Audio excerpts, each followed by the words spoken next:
Bonjour et bienvenue. Vous avez tous déjà entendu parler du Grand Canal de Panama, l'un des grands projets de l'histoire.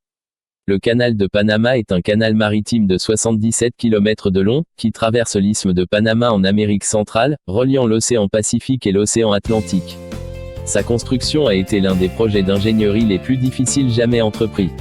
Son influence sur le commerce maritime a été considérable, puisque les navires n'ont plus eu besoin de faire route par le Cap Horn et le passage de Drake, à la pointe australe de l'Amérique du Sud. Un navire allant de New York à San Francisco par le canal parcourt 9500 km, moins de la moitié des 22 500 km du voyage par le Cap Horn. Le concept d'un canal à Panama remonte au début du XVIIe siècle. Une des premières représentations iconographiques du canal est indiquée sur la carte des conseils du missionnaire breton Michel Le Noblet vers 1630.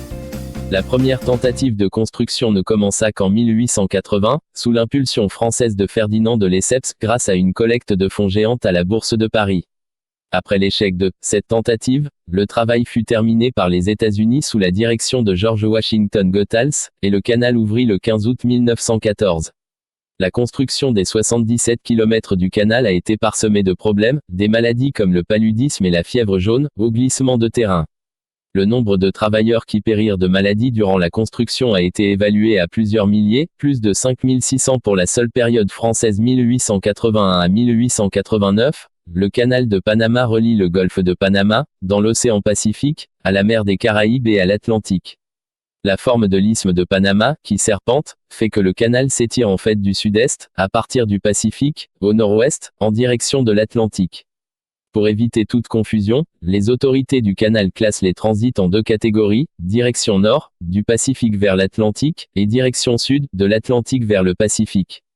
Le canal consiste en deux lacs artificiels, plusieurs canaux améliorés et artificiels, et trois ensembles d'écluses.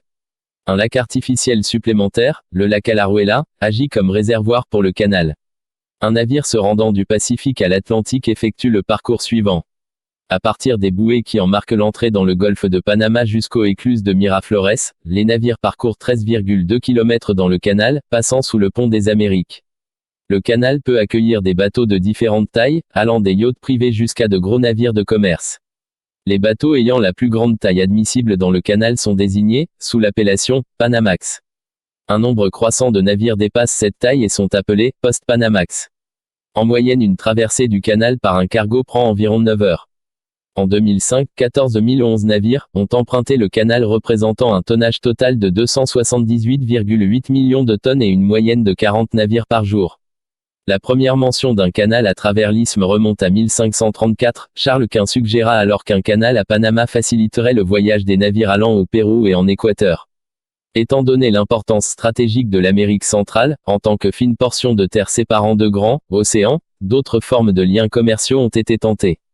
En 1698, le royaume d'Écosse se lança dans le projet d'Ariane destiné à créer une voie commerciale terrestre, mais il fut abandonné en 1700 en raison des conditions inhospitalières. Si vous avez aimé la vidéo, n'oubliez pas de la like et abonnez-vous à notre chaîne pour nous encourager. Merci.